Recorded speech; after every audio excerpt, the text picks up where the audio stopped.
Imagine a stock market where the stocks are human beings, where a 23-year-old and proven talent gets valued higher than a 28-year-old superstar, where time is not just money, time is everything. This is not Wall Street. This is dynasty fantasy football, and the rules that govern it reveal something fascinating about how humans price value itself. In dynasty fantasy football, players are not just athletes. They are assets, and every single day, thousands of managers across the world reprice them. A rookie wide receiver who has never played a professional snap can be worth more than a 3-time Pro Bowler.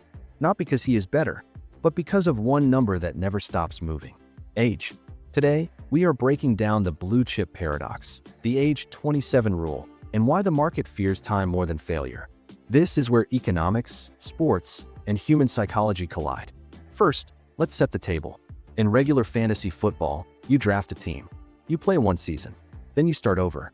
In dynasty fantasy football, your team is permanent. You draft players. You keep them for years. You trade them.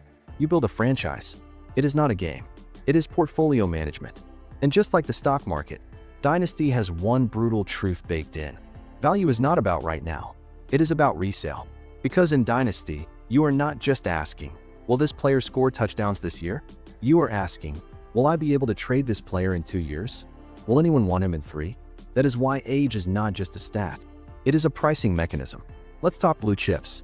In the stock market, blue chip companies are stable, trusted, and expensive. Apple, Microsoft, Coca-Cola. In dynasty fantasy football, blue chip wide receivers check 3 boxes. 1. They produce elite stats, consistent performance, proven track record. 2. They have runway, enough years left to project forward value.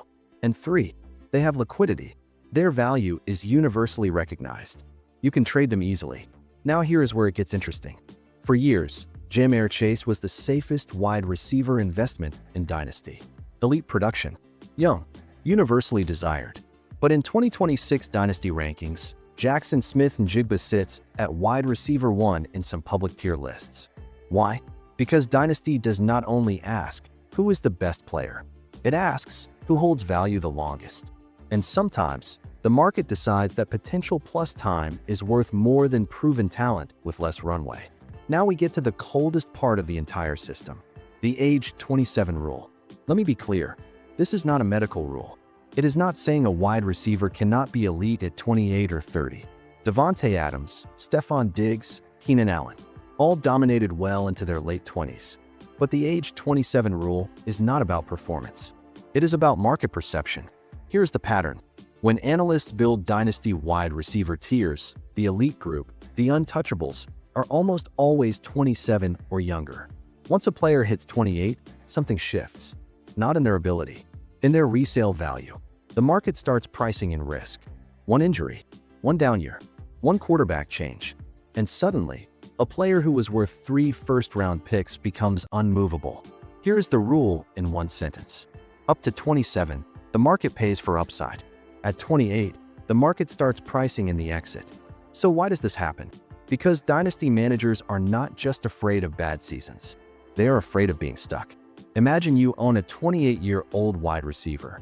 He is great, top 5 in the league. But next year, he is 29, then 30. Every year, his trade value shrinks. And if he gets hurt or underperforms, you cannot get out.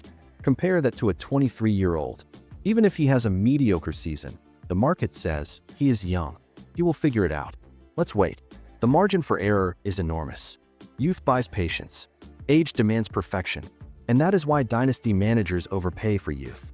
Not because young players are better, but because the market believes they will be. And in a market, belief is value. But here is where people lose. Not every young wide receiver is safe.